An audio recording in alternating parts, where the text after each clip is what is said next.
Pak Wawan Kabak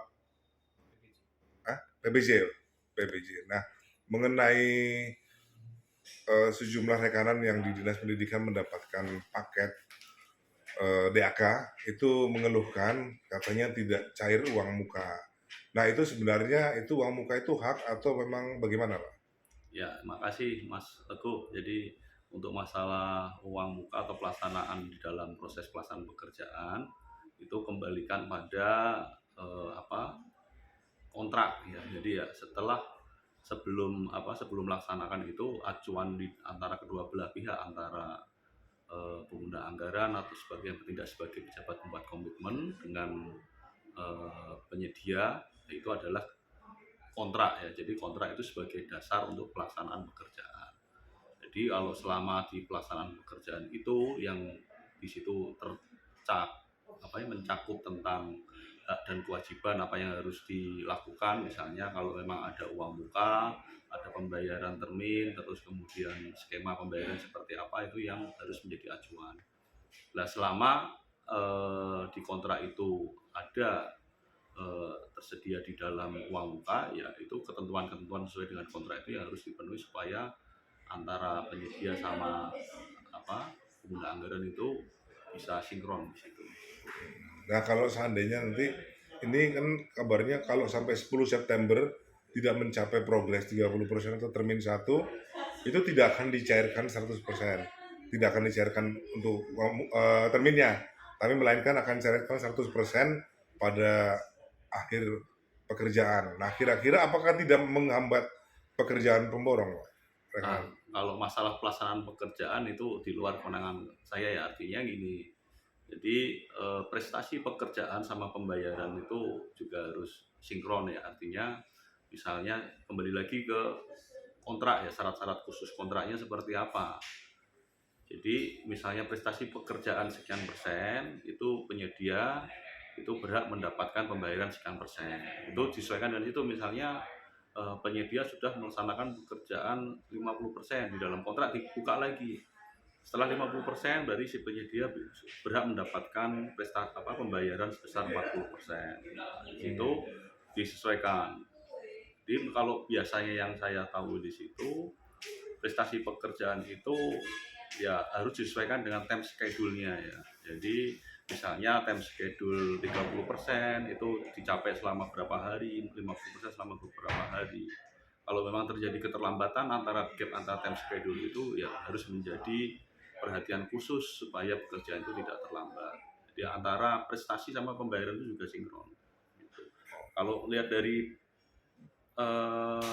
kegiatan yang dimaksudkan Mas Teguh itu adalah dak pendidikan, jadi narasumbernya DAK itu juga mengikuti proses pencairan atau proses pelaksanaan DAK Dari pusat. dari pusat. Ya, proses pelaksanaan DAK itu proses pencairannya juga disesuaikan dengan termin yang sudah dilakukan oleh eh, dak terkait ya di bidang pendidikan misalnya seperti itu. Ya itu harus misalnya transfer keuangan 50% itu setelah ada report dari pemerintah daerah sebesar berapa persen, itu harus disesuaikan juga di situ. Gitu Mas. Ya, kalau rekanan itu berharap administrasi dari pihak dinas sendiri lebih dipercepat agar tidak terlambat. Karena pengalaman 2021 keterlambatan administrasi untuk pencairan uang muka waktu itu bisa, tapi tahun ini tidak ada uang muka. Nah, termin pun juga mereka berharap agar sesuai dengan progres.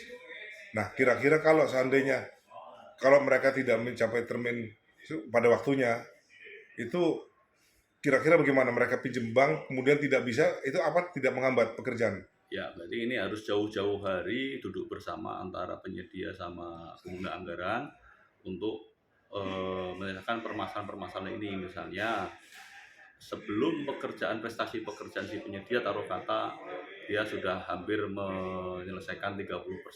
Jadi perkiraan minggu depan mau selesai 30%. Maka administrasi untuk menuju ke 30% atau ke proses komunikasi dengan pengguna anggaran itu sudah mulai ditata. Berkas-berkasnya harus sudah disiapkan supaya tidak pada saat prestasi selesai baru administrasi itu dibuat. Jadi kan kira-kira sudah bisa lah si penyedia itu memprogres kegiatan, kira-kira persiapannya sampai berapa persen itu sudah bisa. Jadi jangan sampai ada keterlambatan ya, apalagi ini anggaran DAK.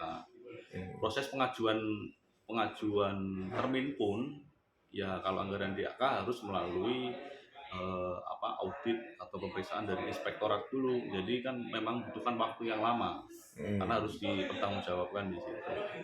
Nah, ini maka perlu juga dari awal perlu diketahui penyedia dalam melakukan proses tender ini sebelum mengikuti proses tender tentunya harus selalu memperhatikan syarat-syarat khusus kontrak atau draft kontrak yang akan dilakukan ya. Jadi misalnya apakah pada saat tender itu sudah ada draft kontrak itu misalnya apakah ada pramuka atau enggak. Nah, di situ harus dibaca. Terus sistem pembayarannya itu apakah melalui termin atau melalui pembayaran sekaligus kan ada.